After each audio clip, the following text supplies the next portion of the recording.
aking pag-isa.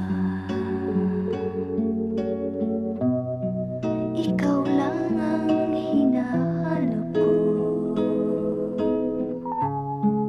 Kay tamis na isipin